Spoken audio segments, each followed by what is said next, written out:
away into my wastepaper basket or into the stove that warms the family room on cold winter evenings.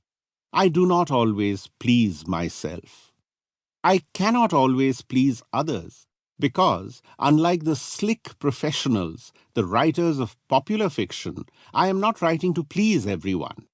I am really writing to please myself.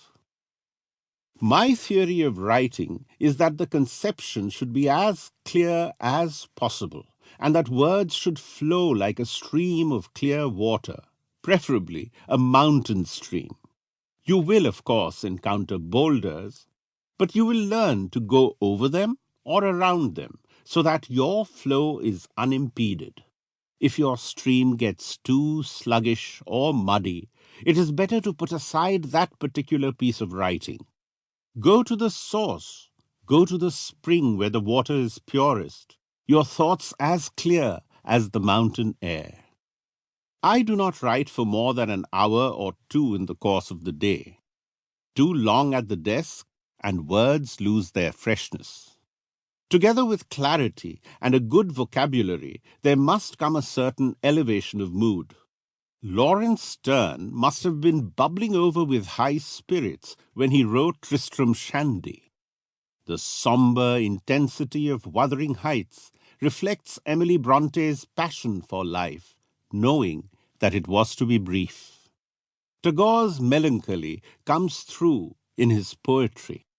Dickens is always passionate. There are no half measures in his work. Conrad's prose takes on the moods of the sea he knew and loved. A real physical emotion accompanies the process of writing, and the great writers are those who can channel this emotion into the creation of their best work. Shakespeare, Tolstoy, Dostoevsky, Balzac. "Are you a serious writer?" a schoolboy once asked me. "Well, I try to be serious," I said, "but cheerfulness keeps breaking in." Can a cheerful writer be taken seriously? I truly don't know. But I was certainly serious about making writing the main occupation of my life. In order to do this, one has often to give up many things: a job, security, comfort, domesticity, or rather the pursuit of these things. Had I married when I was 25, I would not have been able to throw up a good job as easily as I did at the time. I might now be living on a pension, God forbid. I am grateful for my continued independence and the necessity to keep writing for my living, and for those who share their lives with me and whose joys and sorrows are mine too. An artist must not lose his hold on life. We do that when we settle for the safety of a comfortable old age. But there is no retirement age for writers. Normally, writers do not talk much because they are saving their conversations for the readers of their books, those invisible listeners with whom we wish to strike a sympathetic chord.